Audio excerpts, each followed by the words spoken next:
სალამი, მოგესალმებით, ვაგრძელებთ ჯონ მაკარტურის საუბრების ქართულ ენაზე ატვირთვას და წინა დამსმელი კითხვის სკიპი აგრძელებს კითხვის მეორე კითხვის დასმას. ეს საუბრები ჩაწერილი 1992 წლის 14 აპრილს გლენდეილში, ლოს-ანჯელესში და ამ სესიას მე-20 სესიას ჩვენ დავამთავრებთ დღეს. ეს არის მგონი ბოლოდან მესამე კითხვა თუ არ მშალ. კიდე ამის გარდა იქნება ორი კითხვა მე რაც მახსოვს. სკიპი აგრძელებს კითხვას და ესეუნება. მე მაქვს ჯონ მეორე კითხვა და ძალიან სწრაფად მინდა დაგისვათ ეს. მე მოვისმინე თქვენ როცა საუბრობდით ხორბალზე და მთესველების იგავი სხვადასხვა ნიადაგზე ჩაგდების დროს და რწმენის სხვადასხვა ეტაპებზე მორწმუნის ცხოვრებაში. და ასევე გამახსენდა ერთი რამ, რომელიც წავიკითხე, რომ თუ მორწმუნეს ეჭვები აქვს და არ ჯერა, ღმერთი მაინც თავის ერთგულია და ის საკუთარ თავს ვერ უარყოფს. ის უკვე მოქმედებს ჩვენში. როგორ ხდება ეს?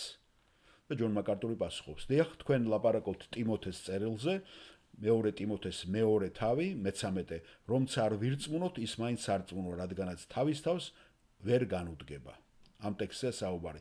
და მე ვფიქრობ ამაზე, თუ როგორ განგიმარტოთ ეს უფრო ნათლად.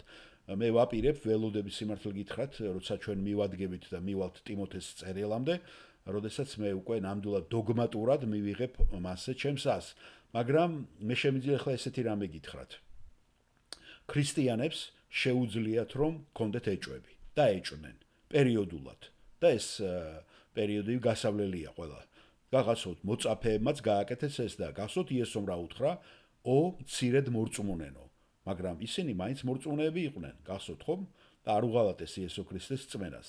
და ჩვენც ასევე გავდივართ იგივე პერიოდებს ჩვენ ცხოვრებაში, როცა გვაქვს რაღაცა დაეჭვებები, რაღაცა შეჭირვებები ღმერთთან მიმართებაში. წინააღმდეგ შემთხვევაში ბიბლია ჩვენ არ გვეტყოდა და არ მუდამ არ მოგვიწოდებდა იმისაკენ, რომ ყოველთვის უნდა მივენდოთ ღმერთს და ყოველთვის უნდა ვილოცოთ, რომ არ ჩავარდეთ და გავუმაგრდეთ რწმენაში.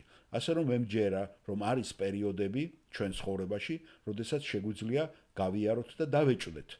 სულიერი ბრძოლები გქონდეს, მაგრამ მაინც ბოლოში დავრჩეთ ქრისტიანად. და სულ ამას ვიტყოდე მე ამ მუხლზე.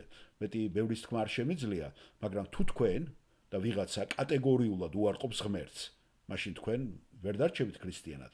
თქვენ ვეღარ იწოდებით ქრისტიანად, მაგრამ შეიძლება გქონდეთ რაღაც გარკვეული ბრძოლა, დაეჭვება, მაგრამ მე ვფიქრობ, თქვენ ამას გადალახავთ ამ ეჭვებს ქრისტეს დადასტურებით და შეყვარებით. გასაგებია? დიახ, მადლობთ ჯონ, გასაგებია.